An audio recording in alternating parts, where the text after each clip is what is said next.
할렐루야. 네, 서로 축복하십니다. 주의 이름으로 사랑합니다. 힘든 시기를 우리가 보내고 있습니다. 혼자만 겪으면 속상하고 괴로운데 사람이 그런 것 같아요. 주변에 있는 모든 사람이 똑같은 환경과 어려움을 겪으니까 그래도 조금 위로가 되는 것 같고, 또 하나 우리나라만 이 바이러스 때문에 막 힘들어하면 그것도 우리가 견디기 힘든데, 벌써 186개 나라, 말 그대로 전 세계적으로 똑같이 아리를 하고 있어서 그것 또한 같이 겪어야 되는 일이구나 라고 하는 생각을 합니다. 이 바이러스 문제는 이렇게 지나가고 나면 꼭 우리에게 좋은 것을 남기고 갑니다. 그래서 몸에 항체가 생기잖아요. 그래서 결코 나쁜 것만 있는 것이 아니라 이것을 통해서 건강에도 여러 가지 많은 결과도 줄 수 있을 것 같고, 또 하나 코로나 사태가 끝난 이후에는 여러 가지 많은 면에 있어서 뭐 경제뿐만이 아니라 살아가는 삶의 태도, 기타 영적인 삶에 이르기까지 모든 면에 있어서 새로 시작해야 하는 상상할 수 없는 후폭풍이 각자 삶의 자리에 불어오게 되지 않을까라고 하는 생각을 합니다. 그래서 미리미리 기도하고 준비하고 그렇게 해서 하나님이 기뻐하는 우리 삶의 역사들이 나타날 수 있게 되기를 축복합니다. 스위스의 신학자 가운데 라이오나르드 리버라고 하는 유명한 신학자가 있습니다. 그분이 이제 평소에 늘 하던 기도가 있어요. 그 기도를 한번 머릿속에 기억을 하고 싶은데, 말하면 하나님, 내가 아무리 애써도 고칠 수 없는 것은 받아들일 수 있는 용기를 주세요. 우리가 이제 남성으로 태어나고 여성으로 태어난 거, 이거 고칠 수 없는 거잖아요. 그거 내가 여자로 태어났는데 죽을 때까지 왜 남자로 안 태어났을까? 그러고 살면 참 폭포하잖아요. 또 하나, 내가 어느 부모 밑에 태어났다고 하는 거, 그것도 고칠 수 없는 거잖아요. 내가 골라서 어느 집 좋은 환경에 태어났으면 얼마나 좋을까. 마치 북한에 태어난 사람들은 왜 우리가 북한에 태어나서, 근데 사실 고칠 수 없는 거잖아요. 그러니까 이렇게 주변에서 이렇게 보면 아무리 했어도 고칠 수 없는 거 있어요. 그건 기도한다고 될 일도 아닙니다. 그러니까 고칠 수 없는 것은 받아들일 수 있는 용기를 주시옵소서. 그 다음에 마땅히 내가 고쳐야 할 것이 있다면 그것을 고칠 수 있고 나를 변화시킬 수 있는 용기를 주시옵소서. 내가 조금만 노력하면 고칠 수 있는 게 있거든요. 그건 남 탓하지 말고 내가 고치라 그 말이에요. 내가 좀 너무 이렇게 감정적으로 막 대처하는 것이 있으면 하나님 이 감정 좀 수그러지게 하시고, 조그마한 일도 그냥 그런 식으로 우리가 그런 태도를 가지고 살았다면 하나님, 나 이것 좀 잠잠하게 해달라고. 그러니까 내가 고칠 수 있는 것은 고칠 수 있는, 그리고 나를 변화시킬 수 있는 용기를 주시옵소서. 그리고 내가 고칠 수 있는 것과 없는 것을 분별할 수 있는 분별력을 주시옵소서. 그게 그 유명한 라이오나르드 리버라고 하는 사람의 기도입니다. 지금 우리가 이 사태를 겪으면서 그 기도가 우리에게 그대로 필요한 것 같아요.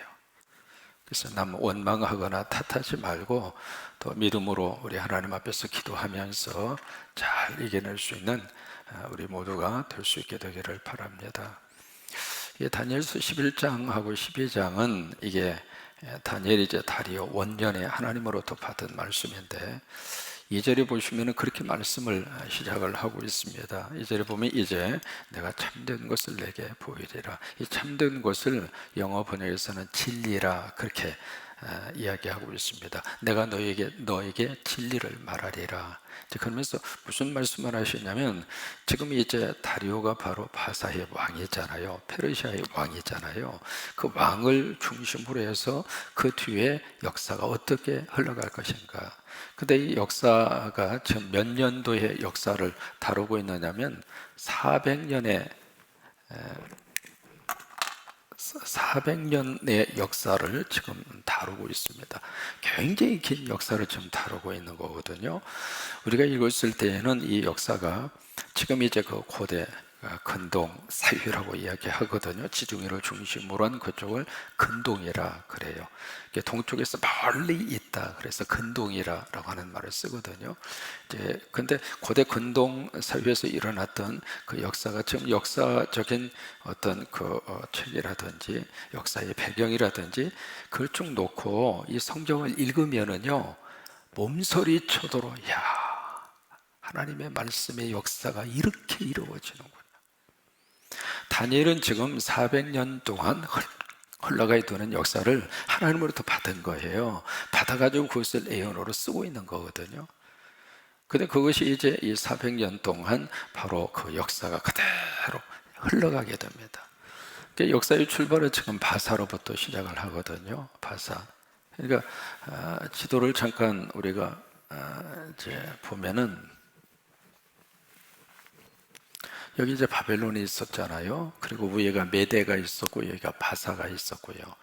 그러니까 메대하고 바사가 합쳐져서 이 바벨론을 치게 돼요. 그러면서 이제 여기에 바사 나라고 하는 나라, 페르시아죠. 페르시아라고 하는 나라가 시작이 됩니다. 그러면서 이제 처음에는 여기 메대의 왕이었던 다리오라고 하는 사람이 이 고레스의 위임을 받아서 이쪽 전체 지역을 통치를 하다가 2년 후에 다리오가 역사 속에서 사라지게 되고 고레스가 이제 말 그대로 이쪽을 다 전체를 통일을 해서 통치를 합니다. 거기서 그 유명한 고레스 칙령이라고 하는 것이 나오게 되잖아요. 그러니까 지금 다니엘은 이 고레스라고 하는 사람이 이쪽을 딱 삼켜서 이쪽 거대한 나라의 통치자로 통치를 시작하는 그 순간이에요. 그 순간에 하나님이 장차 이쪽 지역에 무슨 일이 벌어질 것인가 그것을 다니엘에게 쫙 하고 보여주는 거예요. 이게 참 믿음의 사람들에게는 하나님께서 지금만 살도록 하시는 것이 아니라 앞으로 이 역사가 어떻게 갈 것인가 우리는 그것을 믿음으로 바라보고 그곳을 바라보고 그곳을 기대하고 사는 하나님의 사람들입니다. 그러니까 지금 이 땅에서 일어나는 일, 작은 일, 히히비비 그것 때문에 막 사네 못 사네 그런 단계가 아니라고 하는 거예요. 그것을 뛰어넘을 수 있는 긴 안목을 믿음 안에서 보고 살아라 그 말이에요. 어차피 왜 세상은 출렁거릴 수밖에 없으니까 여러분 하루를 살면서도 햇볕 쬐다가 바람 불었다가 별일 다 있잖아요. 짧은 인생을 살았습니다마는 우리 인생 여정 가운데 항상 좋았습니까? 대답 안 하세요. 항상 코가 석자나 그렇게 살았습니까? 이런 일, 저런 일, 저런 일, 이런 일. 그러니까 우리는 삶을 끊어서 보지 말고 끊어서 보니까 좋은 일이 있을 때는 한없이 좋은 일 같아서 교만하게 짝이 없고 조금 문제가 있고 어려움이 있으면 그때부터 인상 끝장낸 것처럼 한숨 짓고 나 이제 죽어야지 그러고 살고 그렇게 하지 말고 삶을 좀 길게 보면서 그것을 가리켜서 역사적인 안목이라 그러는 거예요. 그것을 이제 다니엘에게 보여주는 거예요. 그래서 이제 바사, 그래서 2절 말씀이 이 바사 페르시아라고 하는 그 역사를 딱 한 줄로 딱 요약합니다. 그게 2절 말씀이에요. 그 2절에 보시면은 무슨 말씀이 기록이 되어 있느냐면 다시 한번 보세요. 내가 이제 참된 것 내게 보이리라. 보라 바사에서 또 새 왕이 일어날 것이다. 왕 3명이 일어나게 돼요. 뭐 그 역사는 소개를 해드려도 그 이름들이 좀 복잡한데 어쨌든 3명의 왕이 일어나게 되는데 그 후에 4번째가 큰 부를 이루어요. 그 4번째 왕이 바로 누구냐면 아하수헤로 왕. 이 사람이 바로 누구냐면 에스더 아시죠? 에스더 왕후의 남편입니다.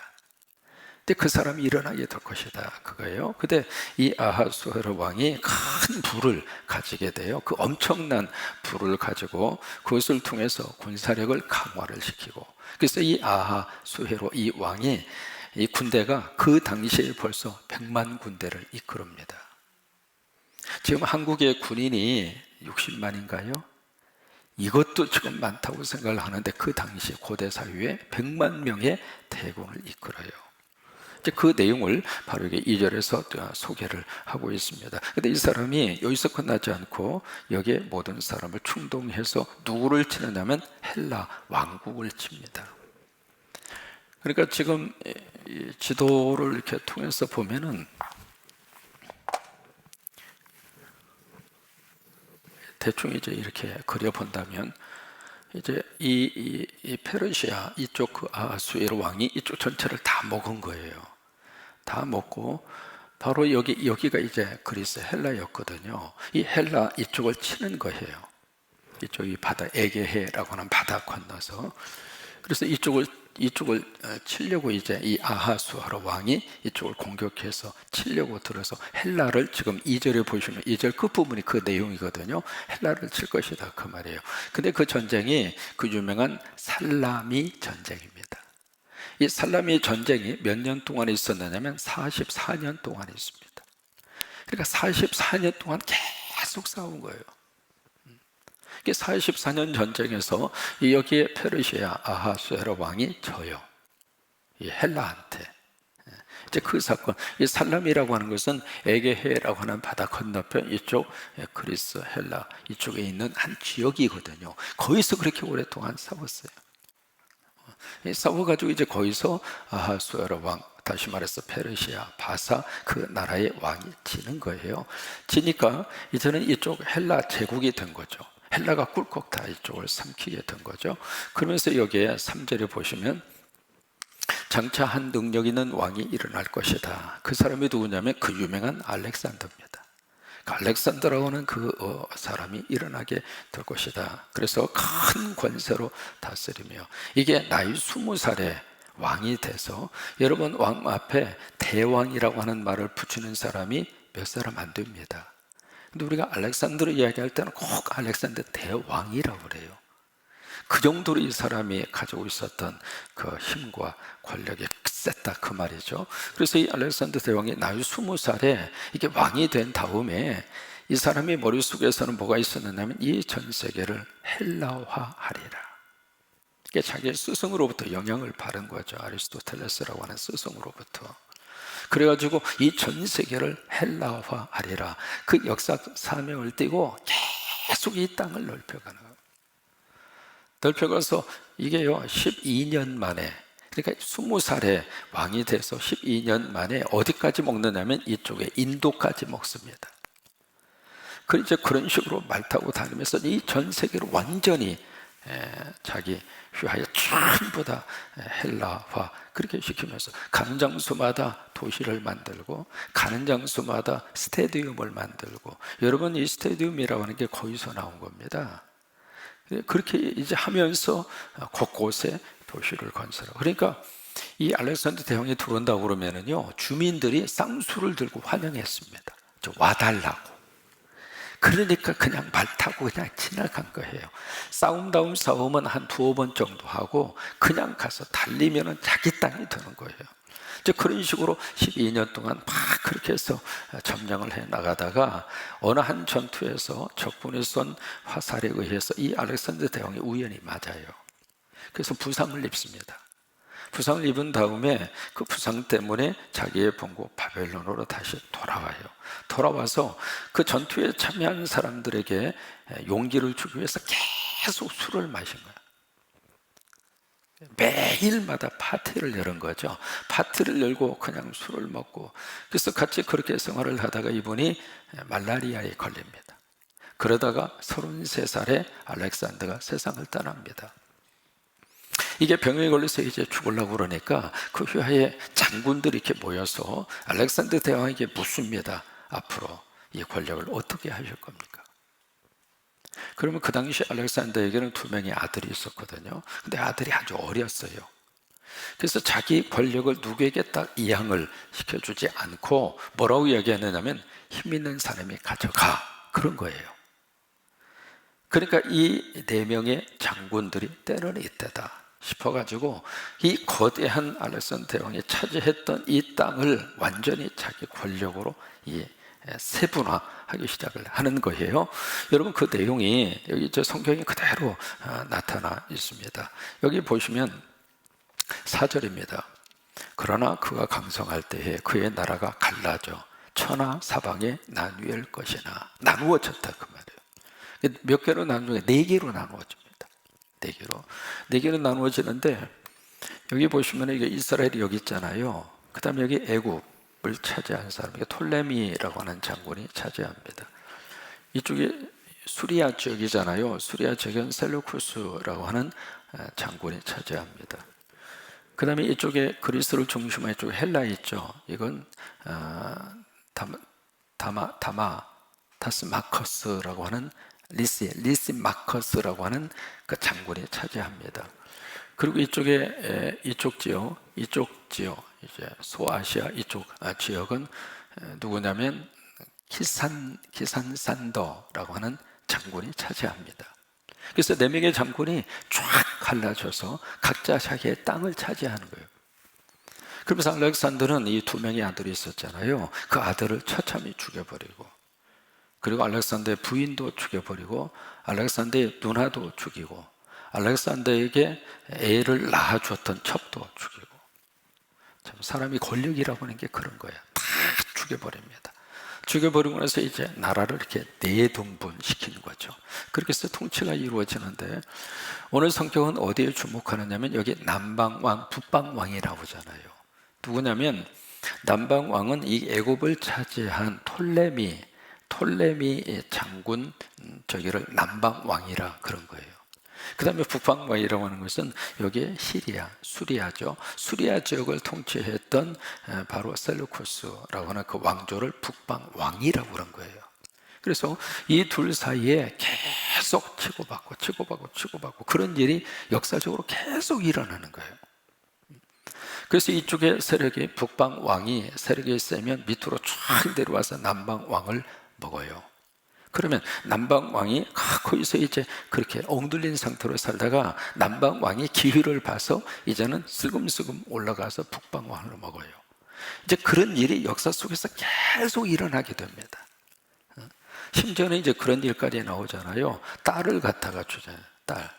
딸을 주어서 이쪽을 좀 이렇게 먹으려고 그러다가 그 딸이, 여기 있는 제가 힘이 약하니까 딸을 해서 시집을 보낸 거예요. 그래서 그 딸이 좀 자기들한테 도움이 좀 됐으면 좋겠다 싶어서 보냈는데, 그 딸 이름이 버니게입니다. 이 딸이 가가지고 자기 남편하고 그냥 그쪽을 너무 좋아해가지고 친정을 배신을 해요. 뭐 그런 일도 있고요.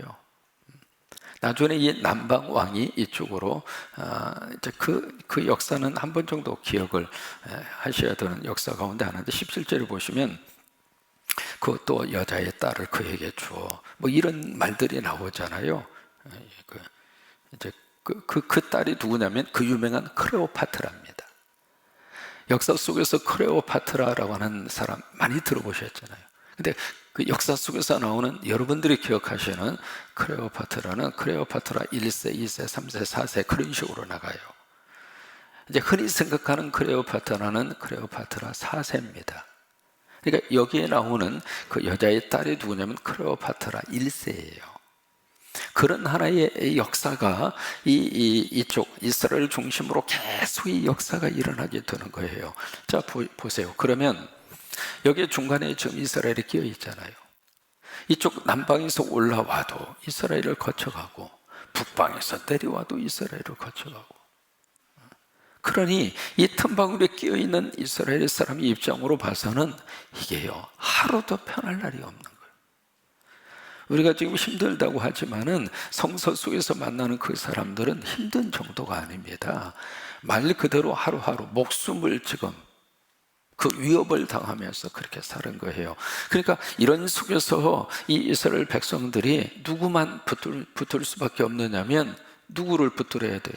그래서 철저하게 여호와의 신앙이 거기서 형성이 된 거예요. 사람이 좀 먹고 살만하고 여유가 있으면 신앙생활 잘할 것 같은데 안 그렇습니다. 그러니까 끊임없는 역사의 흉들 속에서 치이고 얻어 터지고 막 그런 역사가 계속 이루어지게 됩니다. 지금 하나님은 이 바사라고 하는 나라가 막 일어나는 그 순간에 이 역사의 사건을 쭉 다니엘에게 보여주는 거예요. 그러면서 이게 지금 알렉산더라고 하는 사람, 아까 이야기했던 알렉산더라고 하는 사람을 중심으로 해서 안티오코스 에피파네스라고 하는 사람, 이 사람은 역사 속에서 안티오코스 에피파네스라고 하는 사람, 원래 이름은 안티오코스입니다. 근데 뒤에 자기 이름 뒤에다가 에피파네스라고 하는 이름을 붙였어요. 이 사람이 바로 어떤 사람이냐면 지금 다니엘서 2장에 보시면 거기에 순염소가 나옵니다. 거기에 나왔던 사람이거든요. 역사 속에서 적그리스도로 출현하는 사람이 안티오코스 에피파네스입니다. 이 사람이 예루살렘에 와가지고 예루살렘 성전에다가 제우스 신상을 세워요.